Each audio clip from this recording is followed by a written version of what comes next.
ఆకాశవాణి వార్తలు చదువుతున్నది ఆరేపాటి వెంకటనారాయణరావు. భారత్ ఘనా మధ్య ద్వైపాక్షిక సహకారాన్ని విస్తృత స్థాయి భాగస్వామ్యంగా మార్చాలని నిర్ణయించినట్లు ప్రధానమంత్రి నరేంద్ర మోదీ తెలిపారు. ప్రధానమంత్రి నేడు ఘనా నుంచి ట్రినిడాడ్ చేరుకుంటారు. పార్లమెంట్ వర్షాకాల సమావేశాలు ఈ నెల 21 నుంచి ఆగస్టు 21 వరకు జరగనున్నాయని పార్లమెంటరీ వ్యవహారాల మంత్రి కిరణ్ రిజిజు తెలిపారు. భారత్ అమెరికా సంబంధాలను పాకిస్తాన్ ఏమాత్రం ప్రభావితం చేయలేదని విదేశాంగ మంత్రి డాక్టర్ జయశంకర్ చెప్పారు. ఎడ్జ్ బాస్టన్లో ఇంగ్లాండ్తో జరుగుతున్న రెండో టెస్టులో తొలి రోజు ఆట ముగిసే సమయానికి భారత్ 5 వికెట్లు కోల్పోయి 310 పరుగులు చేసింది. 5 దేశాల పర్యటనలో భాగంగా ఘనా రాజధాని అక్రా చేరుకున్న ప్రధానమంత్రి నరేంద్ర మోదీకి ఘన స్వాగతం లభించింది. ఘనా అధ్యక్షుడు జాన్ ద్రమానే మహమా విమానాశ్రయానికి వచ్చి స్వాగతం పలికారు. గత 3 దశాబ్దాల్లో భారత ప్రధాని ఒకరు ఘనాను దర్శించడం ఇదే ప్రథమం. ఘనా అధ్యక్షుడు ద్రమానేతో ప్రధాని భేటీ తర్వాత 2 దేశాల మధ్య 4 కీలక ఒప్పందాలు కుదిరాయి. ఉభయ దేశాల మధ్య ద్వైపాక్షిక సహకారాన్ని విస్తృత స్థాయి భాగస్వామ్యంగా మార్చాలని నిర్ణయించినట్లు ప్రధాని మోదీ తెలిపారు. हमारा द्विपक्षीय व्यापार $3 बिलियन पार कर चुका है. भारतीय कंपनियों ने लगभग 900 प्रोजेक्ट्स में लगभग $2 बिलियन का निवेश किया है. आज हमने आपसी व्यापार को अगले 5 वर्षों में दोगुना करने का लक्ष्य निर्धारित किया है. ఉగ్రవాదాన్ని ఏమాత్రం ఉపేక్షించబోమని ప్రధానమంత్రి ఈ సందర్భంగా స్పష్టం చేశారు. हम एक मत है कि आतंकवाद मानवता का दुश्मन है. आतंकवाद के खिलाफ हमारी लड़ाई में सहयोग के लिए हम घाना का आभार प्रकट करते हैं. इस संदर्भ में हमने काउंटर टेररिज्म में आपसी सहयोग को और मजबूत करने का निर्णय किया.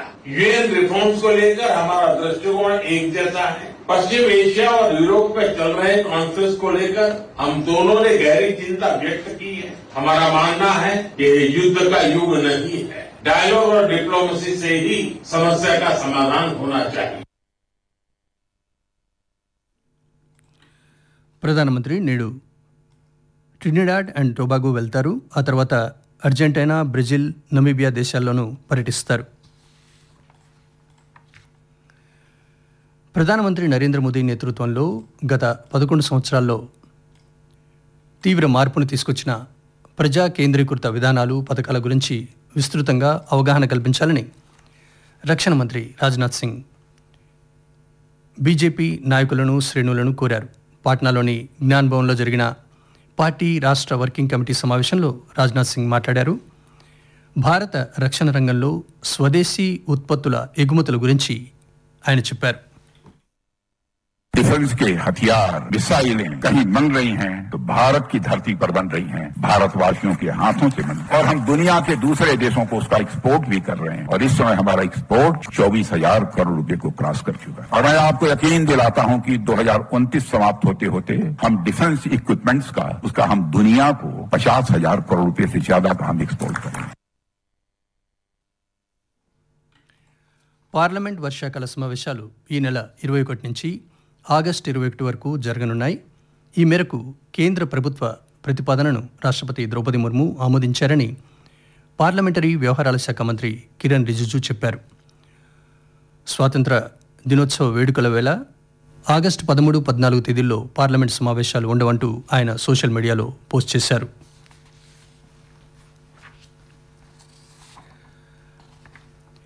వివిధ రాష్ట్రాలు, కేంద్రపాలిత ప్రాంతాల్లోని నగరపాలక సంస్థల జాతీయ స్థాయి సదస్సును లోక్సభ స్పీకర్ ఓం బిర్లా నేడు ప్రారంభించనున్నారు. జాతి నిర్మాణంలో, ప్రజాస్వామ్య పరిరక్షణలో నగరపాలక సంస్థల పాత్ర అనే ఇతివృత్తంతో ఈ 2 రోజుల సదస్సు జరగనుంది. ప్రజాస్వామ్య సంస్థలను బలోపేతం చేయడంపై సదస్సు దృష్టి సారిస్తుంది. పరిపాలనలో సరికొత్త విధానాలు అవలంబించే విషయంపై లోతుగా చర్చిస్తుంది. ప్రజల జీవన విధానాన్ని మరింత మెరుగుపరిచే చర్యలపై ఈ సదస్సులో చర్చిస్తారు. ఆకాశవాణి వార్తలు వింటున్నారు. మరిన్ని అప్డేట్స్ కోసం హైదరాబాద్ ప్రాంతీయ వార్తా విభాగం ఎక్స్ హ్యాండిల్ @AIR News_HYDని ఫాలో అవ్వండి. AIR న్యూస్ హైదరాబాద్ యూట్యూబ్ ఛానల్ను సబ్స్క్రైబ్ చేయండి. ఉపాధి ఆధారిత ప్రోత్సాహకం పథకం ద్వారా రాబోయే 4 సంవత్సరాల్లో ఉద్యోగులు, యజమానులకు ₹1,00,000 కోట్ల అందించనున్నట్లు కేంద్ర కార్మిక, ఉపాధి శాఖ మంత్రి మన్సుఖ్ మాండవీయ తెలిపారు. న్యూఢిల్లీలో మీడియాతో మాట్లాడుతూ మంత్రి ఈ పథకం ప్రభుత్వ ఉపాధి కేంద్రీకృత విధానం ఫలితంగా అమలు జరుగుతుందన్నారు. ఈ పథకం కింద కొత్తగా ఉద్యోగం పొందిన ఏ యువకుడికైనా సంవత్సరానికి 2 సార్లు ₹7,500 చొప్పున అందజేస్తామని తెలియజేశారు. ये स्कीम प्रधानमंत्री जी की एम्प्लॉयमेंट सेंट्रिक नीति का नतीजा है. देश के युवाओं को रोजगार मिले, उसके लिए 5 साल का कार्यक्रम मोदी जी ने बनाया था. उसके तहत एएलआई स्कीम लाई गई है. एएलआई स्कीम के द्वारा देश में जो यूथ नया जॉब में आता है उसको 1 साल में 2 किस्त में 7,500 रुपया डीबीटी के माध्यम से उसके अकाउंट में डाला जाएगा. మన దేశంలో హఠాత్తుగా సంభవిస్తున్న మరణాలకు కోవిడ్-19 వ్యాక్సిన్లకు మధ్య ఎటువంటి సంబంధం లేదని భారత వైద్య పరిశోధనా సమితి నిర్వహించిన పరీక్షల్లో స్పష్టమైందని కేంద్ర ఆరోగ్య, కుటుంబ సంక్షేమ శాఖ తెలిపింది. కోవిడ్ అనంతర కాలంలో హఠాత్తుగా మరణాలు సంభవించడం గురించి అఖిల భారత వైద్య విజ్ఞాన సంస్థ, జాతీయ వ్యాధి నియంత్రణ కేంద్రం అధ్యయనాలు నిర్వహించాయని తెలిపింది. భారత్లో తయారు చేసిన కోవిడ్-19 వ్యాక్సిన్లు సురక్షితమని, అవి సమర్థవంతమైన ఫలితాలు ఇచ్చాయని మంత్రిత్వ శాఖ తెలియజేసింది.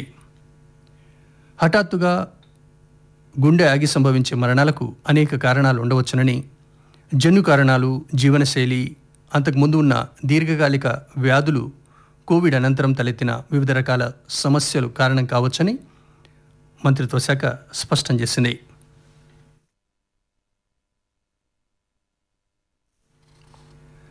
భారత్, అమెరికా సంబంధాలను పాకిస్తాన్ ఏమాత్రం ప్రభావితం చేయలేదని విదేశాంగ మంత్రి డాక్టర్ ఎస్ జయశంకర్ చెప్పారు. భారత్, అమెరికా సంబంధాలు ఉమ్మడి ప్రయోజనాలపై నిర్మితమయ్యాయని, ఇందులో మూడో దేశానికి సంబంధం లేదన్నారు. వాషింగ్టన్లో ఆయన విలేకరులతో మాట్లాడారు. భారత్, అమెరికా మధ్య వాణిజ్యం, పెట్టుబడులు, టెక్నాలజీ, ఇంధనం తదితర అంశాలకు సంబంధించి పరస్పర ప్రయోజనాల ఆధారంగా సంబంధాలు ఏర్పడ్డాయని ఆయన స్పష్టం చేశారు. ఆపరేషన్ సింధూర్ సమయంలో అమెరికా అధ్యక్షుడు డొనాల్డ్ ట్రంప్ కాల్పుల విరమణకు సహకరించారనే వాదనను జయశంకర్ కొట్టిపారేశారు. 2 దేశాల సైనిక అధికారుల మధ్య జరిగిన చర్చల్లోనే కాల్పుల విరమణ ఒప్పందం కుదిరిందని ఆయన స్పష్టం చేశారు. క్వాడ్ సమావేశాల సందర్భంగా ఆయన అమెరికా విదేశాంగ మంత్రి మార్కో రూబియోతో పాటు ఆస్ట్రేలియా, జపాన్ విదేశాంగ మంత్రులతో సమావేశాలు జరిపారు. పాకిస్తాన్ ప్రేరేపిత ఉగ్రవాదులు జరిపిన పహల్గాం దాడిని క్వాడ్ దేశాల మంత్రులు ఖండించారు. అమెరికా రక్షణ మంత్రి హెగ్సెత్, ఇంధన శాఖ మంత్రి క్రిస్ రైట్తోనూ జయశంకర్ వేరువేరుగా సమావేశమై చర్చలు జరిపారు. మాలీలోని కయేష్లో డైమండ్ సిమెంట్ ఫ్యాక్టరీలో పనిచేస్తున్న 3 భారతీయుల అపహరణపై భారత విదేశాంగ శాఖ ఆందోళన వ్యక్తం చేసింది. ఈ నెల 1న కొందరు సాయుధులు కర్మాగారంపై దాడి చేసి భారతీయులను అపహరించారు. వీరిని విడిపించేందుకు సంప్రదింపులు జరుపుతున్నామని విదేశాంగ శాఖ అధికారులు తెలిపారు. ఎడ్జ్ బాస్టన్లో ఇంగ్లాండ్తో జరుగుతున్న 2వ టెస్టులో తొలి రోజు ఆట ముగిసే సమయానికి భారత్ 5 వికెట్లు కోల్పోయి 310 పరుగులు చేసింది. కెప్టెన్ శుభ్మన్ గిల్ 114 పరుగులు చేసి క్రీజులో ఉన్నాడు. ఓపెనర్ యశస్వి జైస్వాల్ 87 పరుగులు చేసి అవుట్ అయ్యాడు. రవీంద్ర జడేజా 41 పరుగులతో క్రీజులో ఉన్నాడు. ముఖ్యాంశాలు మరోసారి. భారత్, ఘనా మధ్య ద్వైపాక్షిక సహకారాన్ని విస్తృత స్థాయి భాగస్వామ్యంగా మార్చాలని నిర్ణయించినట్లు ప్రధానమంత్రి నరేంద్ర మోదీ తెలిపారు. ప్రధానమంత్రి నేడు ఘనా నుంచి ట్రినిడాడ్ చేరుకుంటారు. పార్లమెంట్ వర్షాకాల సమావేశాలు ఈ నెల 21 నుంచి ఆగస్టు 21 వరకు జరుగుతాయని పార్లమెంటరీ వ్యవహారాల మంత్రి కిరణ్ రిజిజు తెలిపారు.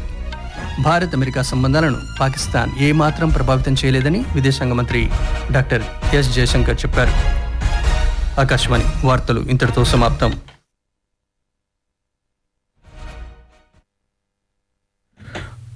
ఆకాశవాణి విశాఖపట్నం కేంద్రం. ఉదయ సమీరాలు